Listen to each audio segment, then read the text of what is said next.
So, magandang umaga, magandang tanghali, magandang hapon, magandang gabi sa inyo pong lahat. It's me again, Angel Whisper 11, ang inyo pong lingkod na eto at bedroom voice pa. Okay, so ano lang po tayo, quick reading lang po tayo. And again, nais ko pong humingi ng paumanhin sa aking mga viewers, subscribers, if ilang days po akong hindi nakakapag-reading. It's because of talaga pong busy days ako ngayon. Dahil nga po sa Misa Novenario ng Santo Niño for 9 days. So expect me na maging back to normal po ang reading natin na next week pa after the fiesta. And so ando lang po tayo sa mga short clips, no? Short clips and also doon sa Maria Adonai FB account. Doon mga short clips lang po tayo doon. Hindi ko po maisingit talaga. But I'll make sure just like today na medyo may time. So after this is magdadasal na po ako. And after naman nun, mag-aayos na po ulit ako. Prepare naman ako para pumunta ng simbahan. So ngayon po, kuha po tayo ng update. What about, no? Ano na po nangyari dyan sa loob ng 3 araw na wala po ako. Ano na pa ba update sa inyo? So though marami na po ako naipon na rin po halos ang visions, but ngayon po is magbe-base po muna tayo dito sa energy na makuha po natin. So ano po ba ang energy na meron kayo today? Ayun, nahulog ang aking wait lang. Ang kulit itong aso ko talaga eh. Talaga naman eh. Talaga naman. Talaga naman. Bunot na naman yung charger. Okay. So now is though meron na po ako nakuha dito habang ano kasi ako, nagbabalasa po ako ng cards kanina to cleanse, is bumaba po yung isang card. You know what? Kung ano yung unang bumaba is the devil card. So, umpisa na po natin. And sa mga makaka-resonate po at gusto pong magpa personal reading, no, walk in po, wala po muna tayong walk in. Ano po muna tayo online, more on, sa ano po ha, sa reading, please. Reading is ano po muna tayo, what's this, online, no? Pero yung mga magpapagamot po, welcome po kayo dito sa bahay kung gusto nyo po magpagamot. And sa ritual is ganun din. So ano po yan, tatawag po for appointment or para po i-discuss kung ano po yung nangyayari bago po tayo magpa-ritual. Hindi po yung basta-basta ritual lang. Okay, hindi po yung pag sinabi nyo gusto ko magpa-ritual, yun na agad yun. Hindi po. Kailangan po natin munang mag-usap, malaman po natin kung ano pinag-ugatan, yung mga ganun po. Depende po yan na kung kulang o gayuma. Okay, so, ang gayuma po, hindi po ako gumagawa ha. Ako po yung nagbabaklas. No? Yung mga may sapi nyo pong asa-asawa, mga as a couple, mga ganyan na pinaghihiwalay kayo, no, is ako po yung bubuo, ako po yung magbabalik, ako po yung magpaayos, pero hindi po ako yung gumagawa. Or para kahit asawa nyo po yan, sabihin nyo sa akin na asawa ko naman po yan eh, baka po pwedeng gayumahin kasi iba na po yung ugali. Hindi po gayuma ang gagawin natin doon. Okay, so andyan lang po sa description box ang aking contact details para po sa mga gusto pong magpatulong ng ganyan. And meron lang din po akong isi-share sa inyo, no. Meron po kasing nag-chat sa akin kanina. Ito po yung talagang problemadong taong to problemado talaga to, no. And andito po yung through chat, no. I don't know kung nagkaharap na, pero siguro I think ito nagkaharap na po kami once, nag-reading na po kami once, but then after that, andito na po yung nagchat-chat na po siya ng problema niya. Talagang toxic po talaga yung problema niya. Personally, I mean, emotional, physical, spiritual, lahat, finances, yan. Talaga pong, in general po talaga is, may pagsubok po talaga. But then, andito po yung gusto niya pong magpatulong, So, sabi ko sa kanya, ano po siya ng, set ng reading, an appointment, no, for reading. Then, ando po sasabihin niya, wala pa raw pong budget. So, okay na yon. Then, meron na naman siyang ibang sasabihin sa akin kasi nag-away sila ng ganito ng asawa niya, ganito, ganon, toxic na daw, gusto niya umalis sa lugar nila. I know nakikinig yan ngayon. Nakikinig ka ngayon, nandito ka. No? So, advice ko lang to, no? Hindi lang sa'yo, kundi sa lahat. Ako po ay, sa totoo lang po, lahat naman po tayo is may kanya-kanya pong problema. Lahat tayo may kanya-kanya po. Ako, sinasabi ko po sa inyo, may problema din po ako. Pero yung sabihan mo ako na, are you happy? No? Na kung masaya ako dahil ganun, parang may fights daw sila, nag-aaway daw sila, na hindi daw siya tatantanan ng partner niya ata kung parang hindi siya matitigok, ganun. Kasi andun naman yung sinasabi ko sa kanya before na umalis na siya doon sa lugar na yun kasi nga toxic yun. Andun yung nagbibigay din ako piece of advice. Kasi kung makikipagkwentuhan po ako na makikipagkwentuhan, no, or magchat-chat ako na magchat-chat, magre-reply ako na mauubos po oras ko. No, ang dami ko pong ginagawa eh. Yung ganon. So, intindihin nyo rin po yung side ko. No, na ganun po. Kung gusto nyo po talaga magkaroon tayo ng usapan po, through reading po tayo. No, through reading po tayo. Mag-set po kayo ng appointment. Kahit po consultation, mag-set po kayo ng date or magpa-appointment po kayo ng date. No? Pero wag niyo pong i-blame sa akin yung problema pong sinasuffer ninyo. No? Yung like, andun na po nagbigay na po ako ng advice na kung kayo talaga nasa toxic na lugar, toxic na tao, iwan nyo. Pero kung naandyan pa rin po kayo, ano po bang tulong ang dapat kong gawin? Kasi hingi siya ng hingi ng tulong. Sasabihin kong umalis siya doon, hiwalayan niya to. Pero nandun pa rin siya. So ano pa bang tulong ang kailangan? No, nagbigay na ako ng piece of advice sa kanya. But then parang hindi pa rin enough sa kanya. No, then sasabihan niya ako ng, are you happy? Bakit ako magiging masaya? Sana in-explain niya yung detailed, no? So again, ang mga buhay po natin, tayo rin po ang gumagawa. Ng problema, kasiyahan, tayo rin naman po ang gumagawa. So, wag po natin isisi sa iba, no? Kumbaga, marami naman po mamaraan eh. Kung gusto niyo pong hiwalayan ng tao, gusto niyo pong umalis sa isang lugar, nasa sa inyo po yan. Hindi po yan, wala pong pipigil. Kung talaga pong hindi na po healthy ang buhay ninyo sa isang tao, sa isang lugar, then alis. Kalas nga sinasabi, di ba?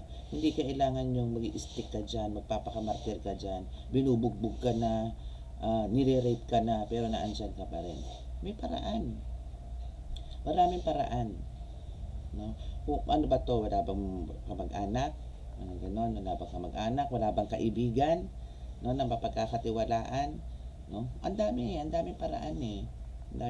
Kasi ako sinubukan, noong ako talaga, sabi ko sa inyo, meron ako mga times noon na, syempre, high school days, lagalag po talaga ako. I mean, yung happiness kasi sa about sa family ko, hindi ko makuha noon. Attention, wala. So, sa friends ko yan nakukuha. Ano po talaga yung sabi ko sa inyo noon, pag ako po napakwento na sa kaibigan, at andun yung nakita ko yung warm yung yung pag-welcome sa akin ng magulang ng kaibigan ko. Nako-compare ko po yung sa magulang ko. To the point na parang halos ayaw ko na po umuwi. Pero still, syempre magulang ko yan. Pero talaga po minsan nangyayari po talaga yung minsan hindi ako nakakauwi po ng bahay. Then hahanapin ako ng magulang ko. May mga ganun po ako noon. Pero, kumbaga, yung sa sitwasyon po kasi ngayon, adult na to eh. No? So, alam mo kung ano yung tama at mali, doon ka sa tama. Kung alam mo yung doon ka toxic, diba, iiwan mo. Tingin mo ba mag-i-stay ka kung masaya ka? Diba? Maraming pamamaraan po. No? Maraming paraan. Okay, so let's start.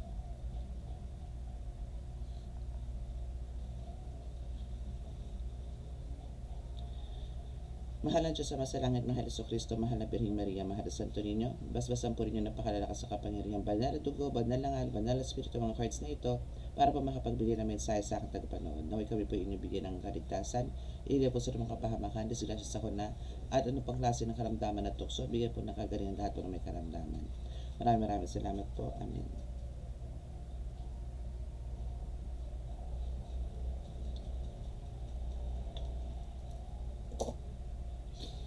Okay.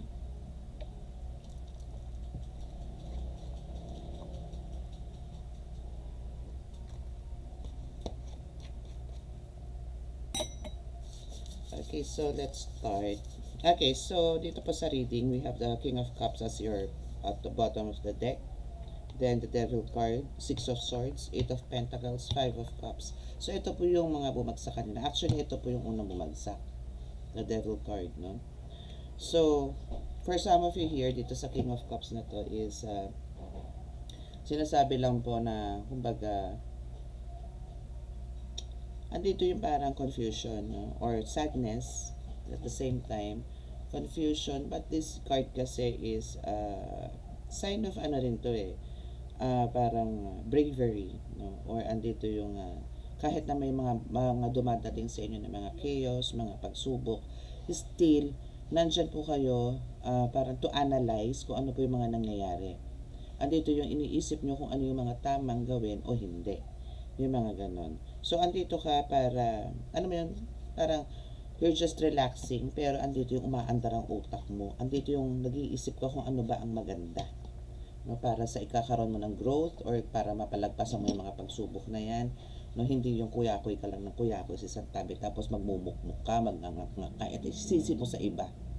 No, yung mga ganon. So, here is sinasabi dito, you have the ability no, to save yourself. You have the ability to protect, no, as well yung sarili mo.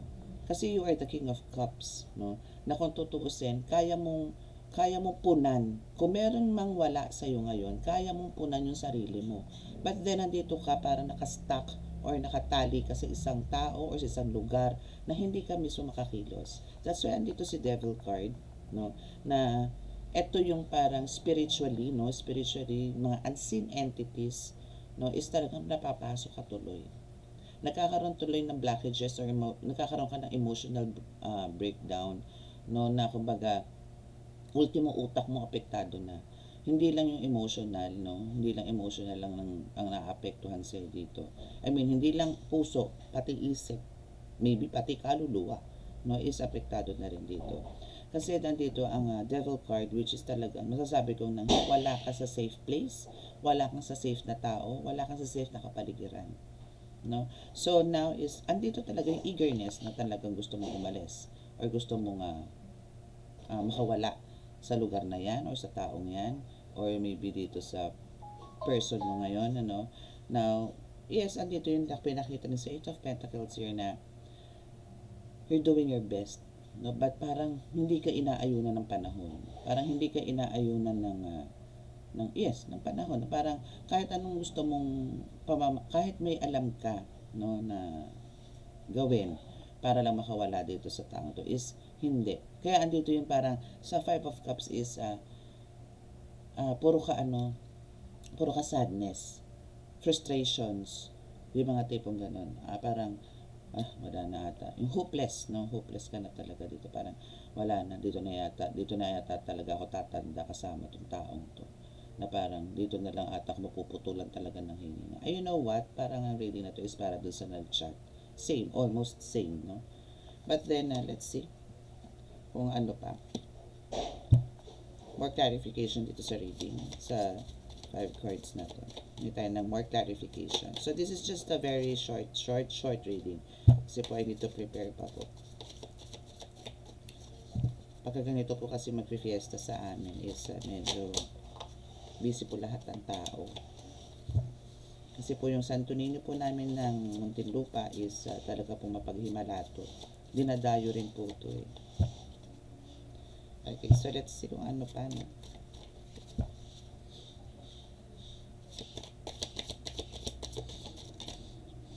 What about ito sa Devil card? Yes, sadness na talagang gusto niya ibigay sa'yo.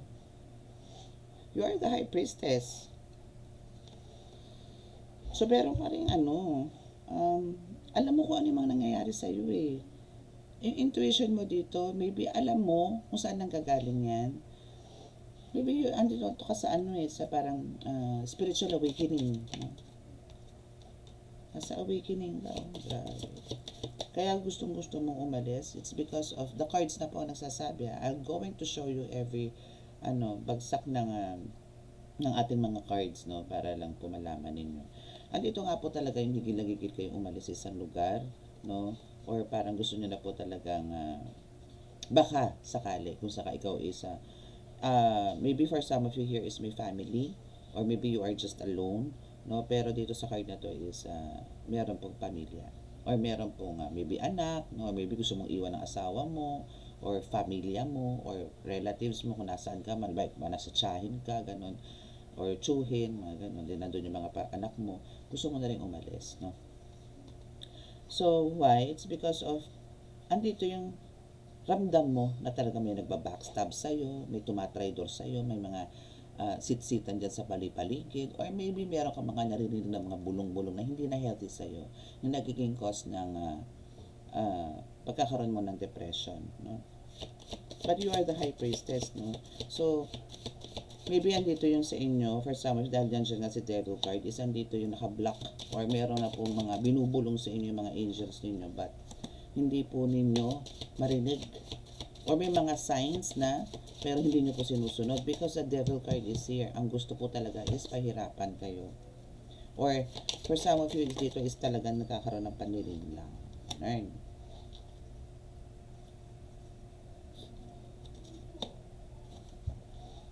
Empress. See, ang ganda ng card mo actually. The bottom of the deck is the Empress, no?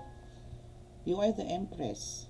You are guided, no? Masipag ka, masigasig ka, mga ganyan.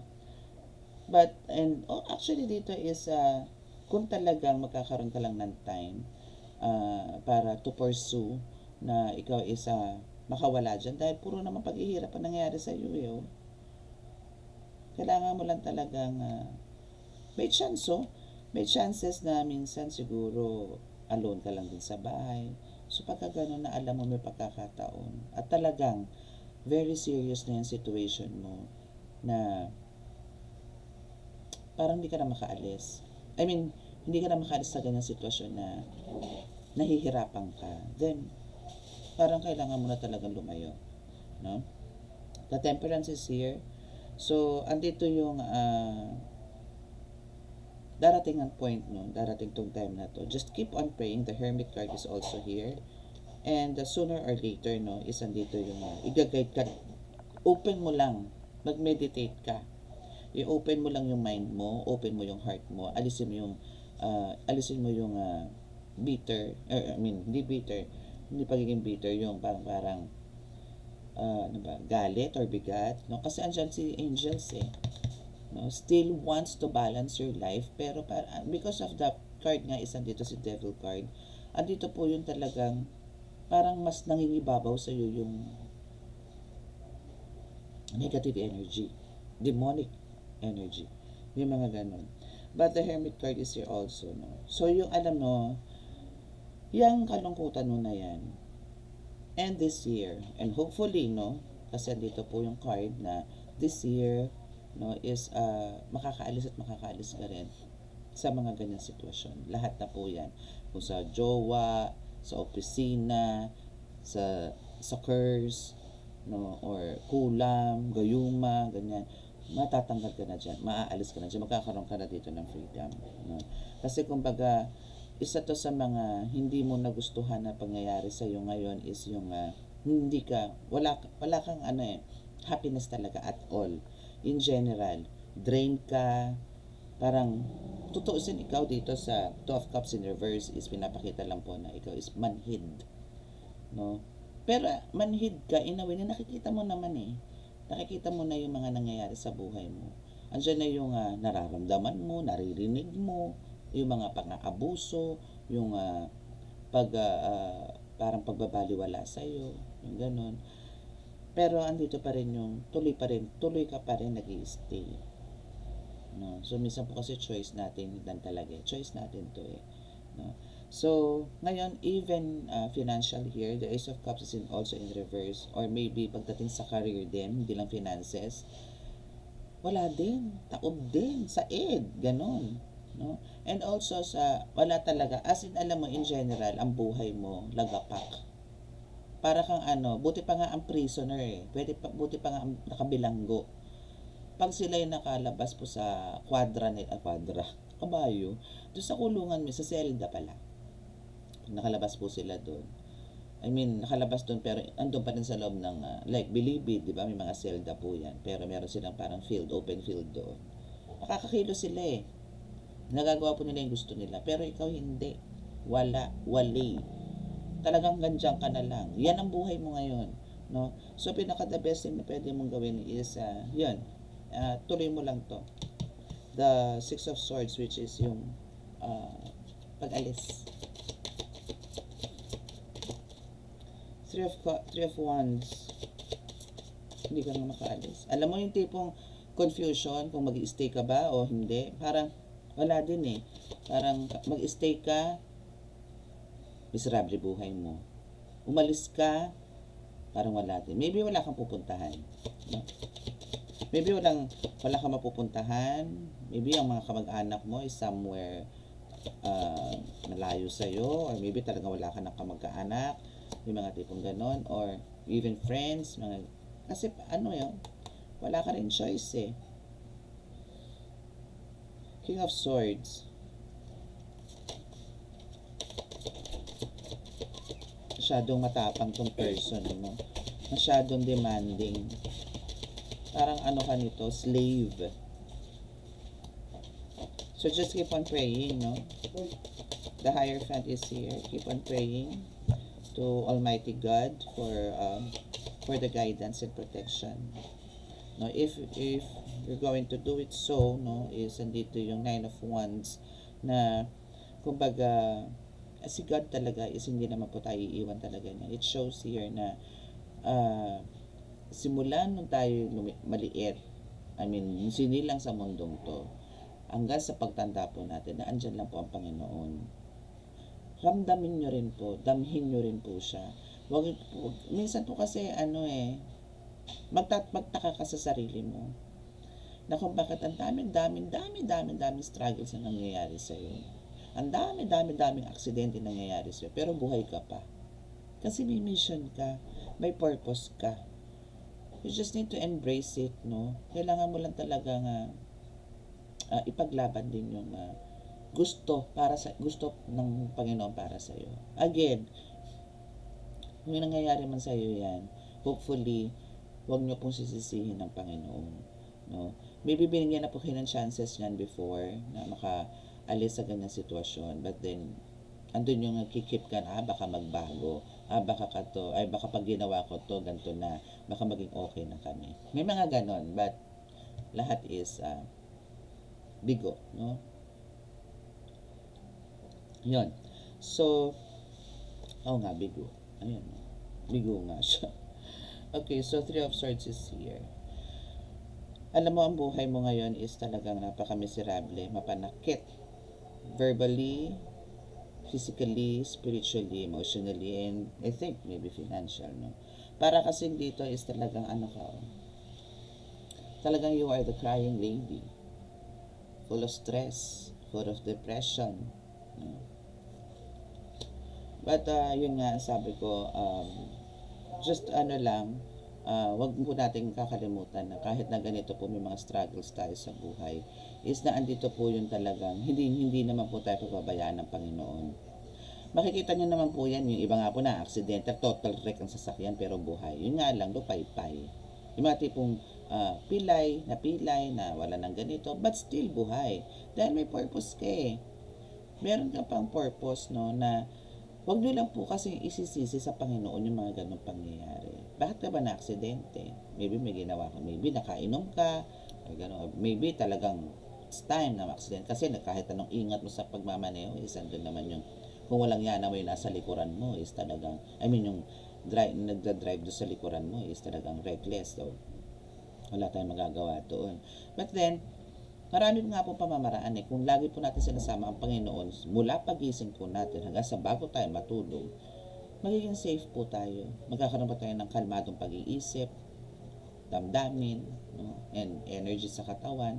Yun po yung natin. And make sure po na again, lagi po tayo nagpapasalamat pa rin. Tayo po yung humihinga pa. Pag tayo humihinga pa po, meaning may pag-asa pa po. Meron pa po. Gawan lang po natin ng paraan, no? Gawan po natin paraan, and wag po natin kaawaan ng ating mga sarili pagdating sa mga ganon, kung tayo rin po mismo ang gumagawa ng paraan para gumawa rin ng ng ikasasakit din po natin. Parang nyo po yung kung gusto nyo po talagang maka-move on or maka-move forward, again, kung dito po toxic kayo sa isang pangyayari na to, i-divert nyo po sa iba na alam nyo po mag-enjoy kayo. Hindi po kasi reason yung ano, hindi ako makawala kasi dito, hindi ako makaalis sa bahay namin, hindi ko mahiwalayan to kasi ganito, ganyan, ganito, ganon. Parang ang hirap po eh. No? Ang dami nga po dyan na celebrity nga, o hindi, kahit wag na celebrity.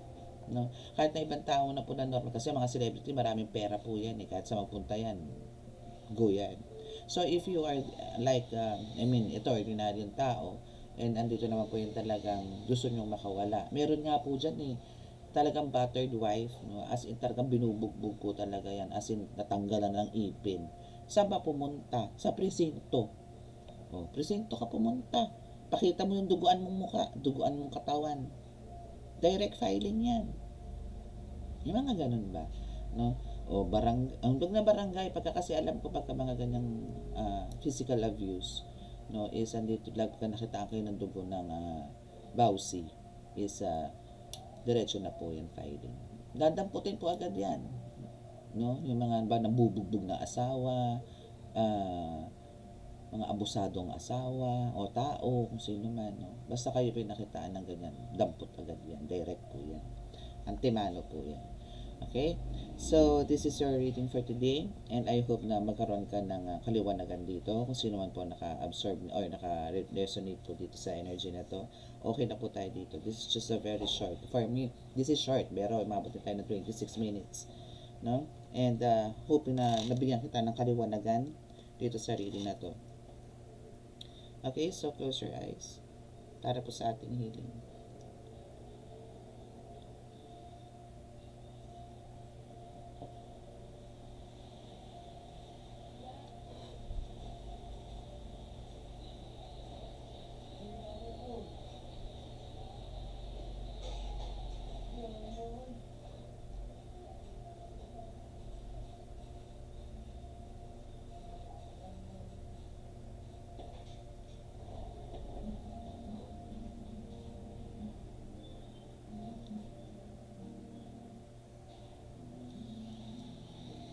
Okay, so maraming salamat po sa inyo. God bless us all and love, peace and hope. Bye!